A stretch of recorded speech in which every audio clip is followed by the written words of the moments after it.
คิดให้ทำความเข้าใจให้ชัดเจนในตัวเองนั่นแหละคำว่าสติ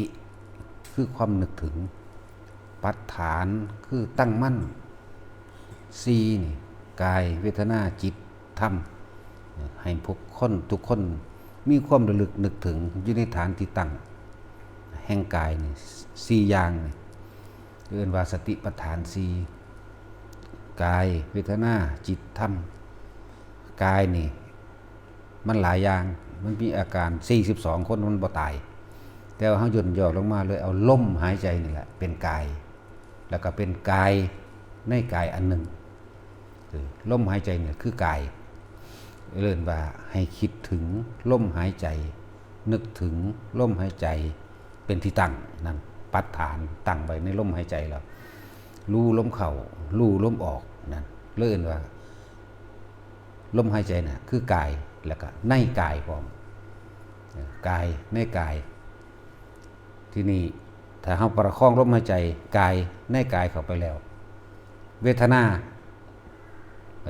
านอกๆก็คือความรู้สึกที่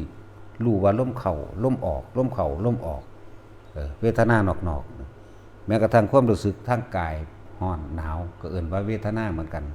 ยังบ่ทันได้ถึงเวทนาในเวทนาเด้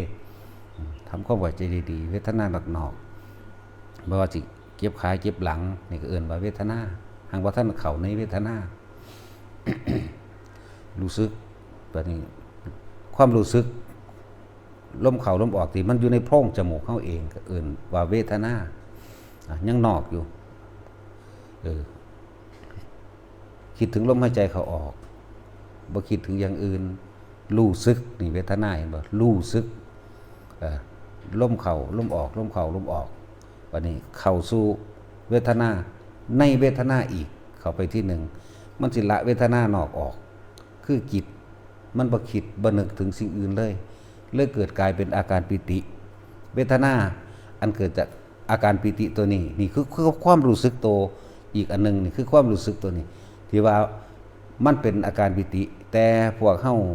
ย่นลงมาเพื่อให้กระชับเข้าถือว่าวิธีเฮาฝึกจึงเอามาไว้ที่กลางหน้าผากเลิ่นว่าเวทนาในเวทนาตัวนี้เป็นอุเบกขาเวทนาหมายถึงบ่คิดถึงสิ่งอื่นเลยนอกจากลมเนี่ยบ่คิดถึงสิ่งอื่นเลยโลกลมรู้สึกอยู่ในลมกับกายอันนี้เนี่ยในโพรงจมูกกับกายอันนี้เกิดเวทนาคือความรู้สึกที่มันนวงเข้ามาในนี่ที่อยู่ในระหว่างกลางคิ้วเอิ้นเวทนาในเวทนาอันเป็นอุเบกขาเวทนาพร้อมเนี่ยกายเวทนาจิตคือหยังก็จิตก็คือตัวเขาคิดถึงนี่แหละสตินั่นแหละจิตก็เลยรู้นั่นแหละจิตก็เลยพุทธะนั่นแหละจิตก็เลยคำว่าจิตนี่จิตกับผู้รู้กับจิตนี่รู้นอกรู้ในพร้อมนั่นแหละเอิ้นว่ากายเวทนาจิตบัดนี้จิตเวทนากายเนี่ยรู้ทำความรู้สึกอยู่ในเฉพาะแค่ลมเข้าออกกับอาการปิติที่เกิดขึ้นระหว่างกลางหน้าผากคำว่าธรรมเนี่ยคือทั้งหลายทั้งปวงบ่ว่ากายเวทนาจิตธรรมจิตเวทนากายถ้ามันอยู่ในฐานที่ตั้งทั้งสามนี่บัดเวทนาอีกอันนึงอันเป็นความรู้สึกที่ว่ามันลึกเข้าไปอีกว่าพอใจกับไม่พอใจตัวนี้แหละจึงบอกว่าทุกคนลมหายใจนี่กับอุณาโลมนี่อุณาโลมนี่เป็นอุเบกขาเวทนาแม้นว่ามันจะเป็นเวทนาอยู่แต่เป็นเวทนาที่เป็นความเป็นกลางหรืออุเบกขาเพราะว่ามันบ่ทันมากกระทบยังกระทบรูปรสกลิ่นเสียงนั่นแหละนะถ้าฝึกตัวนี้ให้มันตั้งมั่นไว้ดีแล้วเฮาก็สิเฝ้าสังเกตความคิดของเฮาเองหรอกกายเวทนาจิตเวทนากายอยู่ว่าถ้าเมื่อไหร่เฮามีความรู้สึกว่าคำว่ากระทบนะเฮาเห็นเขามาคุยกันเรื่องนั้นเรื่องนี้หรือว่ามาบอกเฮาแบบนั้นแบบนี้เอิ้นว่ากระทบแต่เฮายังมีความรู้สึกว่าพอใจกับเรื่องที่เขาเว้าหรือบ่พอใจกับเขาเว้านั่นคือภพมันเกิดนั่นแหละจึงบอกว่ามันเป็นที่ว่าจิตในจิตเลยก็ว่าเป็นสติกำกับจิตก็ว่าเมื่อสติกำกับจิตคือพิจารณาความคิดของเจ้าของว่าเฮาสิไปยืนตัดสินในความผิดหรือความถูกในความเห็นด้วยหรือบ่เห็นด้วย มันสิเป็นเรื่องก่อเกิดอารมณ์อารมณ์ความรู้สึกก็เอิ้นว่าธรรมด้วยบัดหรือความรู้สึกนั่นน่ะพอใจกับบ่พอใจนั่นนะผู้ใดก็รู้จักตัวอารมณ์พอใจดีใจนำเขาหรือดีใจนั่นนี่ที่เจ้าของได้ดังใจบ่พอใจก็ผู้ใดก็เข้าใจตัวว่ามันโมโหบ่พอใจก็บ่พอใจอย่างแห้งสูงขึ้นโมโหขึ้นหน้าแดงขึ้นไผก็ฮู้นั่นแหละอันนั้นก็เอิ้นว่าธรรมแล้วบัดธรรมภายนอกคือเครื่องกระทบภายนอกธรรมภายในก็คือตัวนี้แหละความรู้สึกที่พอใจหรือบ่พอใจนั่นเองฉะนั้นเฮาจึงว่าอย่าหนีจากฐานสร้างฐานมันให้มันมั่นคงฐานหยังฐานลมฐานลมหายใจเป็นฐานอยู่แล้วที่นี่เครื่องอยู่อีกอันนึงถ้าคนฝึกเป็นแล้วมันบ่ได้จับลมดอกมันสิขึ้นสู่อาการอุเบกขาเวทนาเลยคือปิติถ้าฝึกไปแล้วบัดนี้มันจับจุดใดก็ได้แต่ว่าอย่าเอาความรู้สึกที่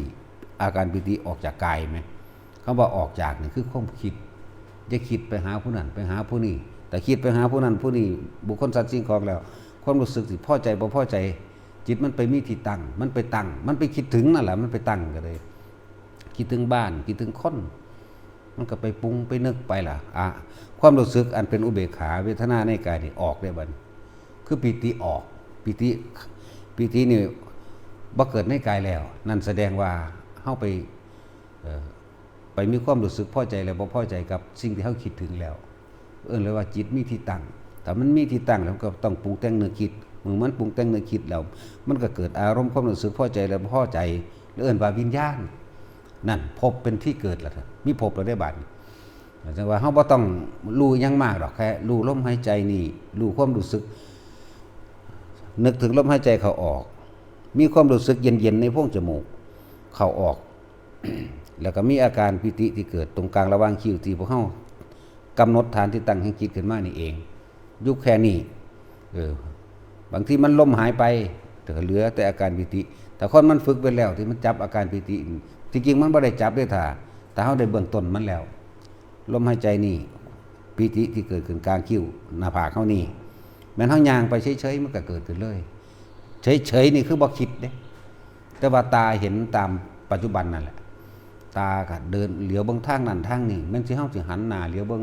ผู้นั้นผู้นี้ก็สร้างแต่ว่าความคิดความนึกของเฮามันบ่ออกไปตามสิ่งที่เห็นตามหูที่ได้ยินตามกลิ่นที่ได้ดมมันแหละมันบ่ออกไปความคิดมันบ่ออกไปมันเลยมีสติตั้งมั่นเรียกว่าเกิดกลายเป็นสมาธิเมื่อเป็นสมาธิหรือมันก็เป็นปัสสัทธิมันพร่อนคลายออกนั่นล่ะมันก็เกิดความรู้ตื่นเบิกบานปราโมทย์ในใจเฮาในความรู้สึกเฮาเองล่ะบางคนที่ฝึกไปแล้วนานไปบางคนก็อยู่กลางๆหน้าผากไปเลยก็มีหมายถึงความรู้สึกอันนิ่มๆนุ่มๆนี่แหละความรู้สึกปิติปราโมทย์อันนี้แหละเบขานี่แหละบางคนก็อยู่เทิงหัวไปเลยหนุบหน้าเป็นหมุนๆคือลมหัวกุดหน่อยทั้งหัวคือใส่ไก่หมุนทั้งหัวนี่ก็ว่าบางคนก็เคลื่อนย้ายลงมาที่ตรงกลางระหว่างอกเด้ทำกลางอกมีความรู้สึกเกิดยังขึ้นถ้ามันสะเทือนแสดงว่ามันคิดแล้วคำว่าสะเทือนความรู้สึกเกิดแล้วเด่นเพื่อเฮาไปเห็นสิ่งใดสิ่งหนึ่งปุ๊บสะเทือนเข้ามาปั๊บจังซี่นั่นความคิดตัวนี้เร็วและละเอียดมากที่ว่าสะเทือนจังซี่สะเทือนหรือกระเพื่อมก็ว่าไปแต่ถึงว่าคนที่อยู่ระหว่างทำกลางอกได้แล้วก็บ่ต้องไปคิดอีหยังอีกว่าหรือว่าเฮาเฮ็ดบ่ถูกฐานมันเป็นขัน2ขัน3ไปแล้วเด้นั่นมันเป็นขัน2 3ไปแล้วจังว่าบ่แม่นว่าสิมาให้อยู่เฉพาะกลางหน้าผากอย่างเดียวดอกทำความเข้าใจว่าอยู่กับอาการปิติปราโมทย์ที่ความรู้สึกทางกายมันรับทราบความปิติได้แล้วในระหว่างช่วงกลางอกเฮาบางคนก็ท้องบางคนก็กลางอกอันนี้ให้มันเป็นเองเด้บ่แม่นกำหนดได้เด้ตอนตัวเฮากำหนดต้องกำหนดลมเข้าออกกับอาการปิติอยู่ระหว่างกลางหน้าผากเฮาไว้ได้แล้วดังนั้นเฮาสิมีแค่ว่าสติหรือว่าเฝ้าสังเกตความรู้สึกนี่ถ้ามันหายแสดงว่ามันคิดถึงผู้อื่นถ้ามันไม่ถ้ามันบ่หายคือมันอยู่หายเพราะว่าเฮาคิดหนีออกจากกายเพราะว่าเฮาคิดหนีออกจากลมนั่นแหละอยู่กับสิ่งแค่นี้แหละ คำว่าธรรมในธรรมก็คืออารมณ์นั่นแหละธรรมในธรรมก็คือธรรมนอกคือหยังโลกธรรม8ธรรมในคือหยังอารมณ์ถ้าอารมณ์เกิดบ่ได้พบดับบ่ต้องเกิด ยังกระช่างเถอะให้ทุกคนตั้งอยู่ในนี่แหละผู้ใดตายในลมหายใจใดสู้ว่าคือคนฟังธรรมประกอบกันกับลมหายใจจังสิจังว่าคนป่วยเปิดธรรมะองค์ใดองค์หนึ่งให้เขาเจ้าฟังไปเรื่อยล่ะฟังไปเรื่อยล่ะผู้นั้นสิประกอบแน่เข้าสู่ลมหายใจ ถึงเวลามันสิใจขาดตายจริงๆมันรวบเข้าหลุดดอก